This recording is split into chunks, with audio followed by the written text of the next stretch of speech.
sebenarnya bagaimana cara berinvestasi saham? Nah, bila kamu bertanya seperti itu, maka saya ingin sekali untuk memberikan suatu kesepakatan bahwa yang namanya membeli saham adalah membeli perusahaan.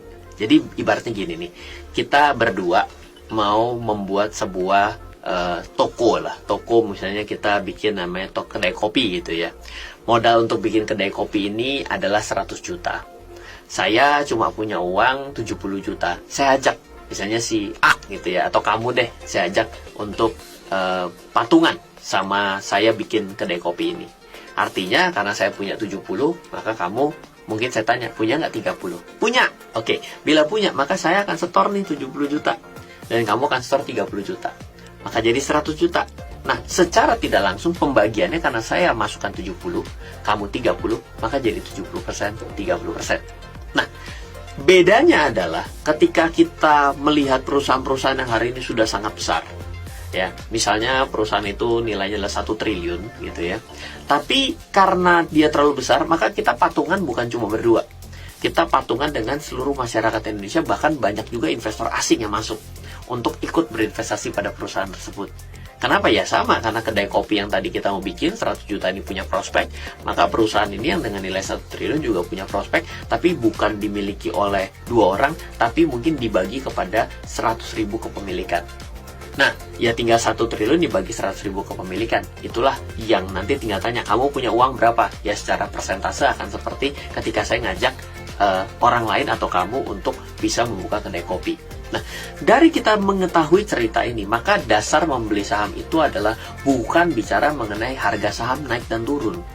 Kenapa? Karena harga saham naik dan turun itu adalah seperti ketika saya lagi butuh uang, dan ternyata saham saya itu ada 70%, saya bilang, aduh, saya butuh duit banget deh, saya perlu cari orang yang mau bayarin saham saya untuk 20% 40 juta misalnya. Kan tadi kan 70% 70 juta, 20% 40 juta kan berarti saya harganya lebih mahal. Oh ya jelas tuh, kedai kopi saya sudah gede ya kan, pelanggannya banyak, kopinya otentik, rasanya enak, tempatnya bagus dan lain sebagainya. Berarti ada nggak orang yang mau membayari saham saya 20% untuk 40 juta?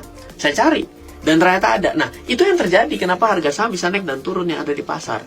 Jadi ketika kita pertama kali mulai belajar investasi saham, yang perlu kita pelajari itu adalah bukan kemampuan harga naik dan turunnya, tapi kita mampu melihat prospek sebuah perusahaan. Oh, ternyata yang namanya zaman COVID begini banyak orang loh yang melakukan PCR dan swab. Wah, berarti untuk perusahaan-perusahaan yang banyak melakukan cek-cek daripada darah dan lain sebagainya, ini akan sangat naik, akan sangat maju. Nah, inilah disebut sebagai analisa investasi. Oh, saya mau investasi ke sana. Oh, ternyata banyak orang yang di rumah aja. Berarti banyak orang yang lihat video streaming. Oh, berarti pemakaian pulsa juga akan naik nih. Oh, kalau gitu saya mau investasi pada saham-saham yang berhubungan dengan telekomunikasi atau penyedia jasa internet. Nah, analisa seperti ini yang jauh lebih penting daripada kita berbicara mengenai harganya naik ya, harganya murah ya. Itu belakangan. Kenapa? Karena harga naik dan berubah setiap detik. Sehingga dasar dari cara pemula investasi saham harusnya adalah dengan bisa melihat menurut saya 3 hal.